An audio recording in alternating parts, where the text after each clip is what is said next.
Israel మరో భారీ దాడికి పాల్పడింది. ఇటు దోహాలో దాడికి పాల్పడిన గంటల వ్యవధిలోనే ఇప్పుడు యెమెన్ మీద దాడికి పాల్పడింది. యెమెన్లోని హౌతీలపై విరుచుకుపడింది ఇజ్రాయెల్.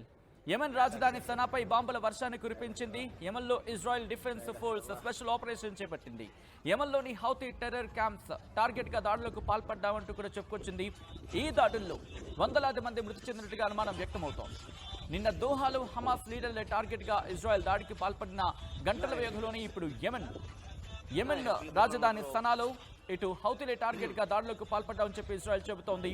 అయితే ఇటు అంతర్జాతీయ మీడియా కథనాల ప్రకారం మరి ముఖ్యంగా ఇటు medical and fuel storage facilities కి సంబంధించి మాట్లాడుకునే క్రమంలో వాటిని టార్గెట్ చేసుకుని దాడులకు దిగిందే ఇజ్రాయెల్ అంటూ కూడా ఆ అంతర్జాతీయ మీడియా కథనాలు చెప్తున్నాయి.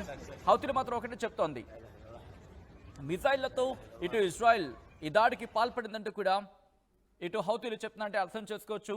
దాంతోపాటు ఈ ఘటనలు పదుల సంఖ్యలో మరి ముఖ్యంగా పదుల సంఖ్యలో మరణాలు సంభవించినట్టుగా ఇటు యెమెన్ చెబుతోంది. యెమెన్ ఆ ప్రాంతానికి సంబంధించిన అధికారులు ఏం చెప్తున్నారంటే పదుల సంఖ్యలో మరణాలు సంభవించాయి, దాంతోపాటు మరికొంతమందికి తీవ్ర గాయాలయ్యాయి అంటూ కూడా ఇటు సనాలో జరిగిన అంటే యెమెన్ రాజధాని సనాలో జరిగిన దాడికి సంబంధించి అక్కడ వాళ్ళు చెప్పడం జరుగుతోంది. మరి ముఖ్యంగా యెమెన్ హెల్త్ మినిస్టర్ ఏం చెప్తున్నారంటే కనుక 118 మందికి గాయాలయ్యాయి అంటూ కూడా చెబుతూనే ఇజ్రాయెల్ చేసిన ఈ దాడిలో ఇటు 118 మందికి తీవ్ర గాయాలయ్యాయి అంటూ కూడా చెప్తున్న నేపథ్యం. విజువల్స్ మీరు చూస్తున్నారు ఆర్టీవీ స్క్రీన్ మీద. ఇటు దాడికి సంబంధించి ఆ దాడి దృశ్యాలు మీరు చూస్తున్నారు.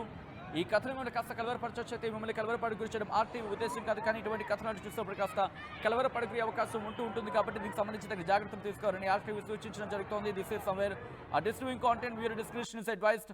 ఇజ్రాయెల్ భారీ దాడికి పాల్పడింది. యెమెన్ రాజధాని సనాలో దాడికి పాల్పడిన దృశ్యాలు మీరు చూస్తున్నారు.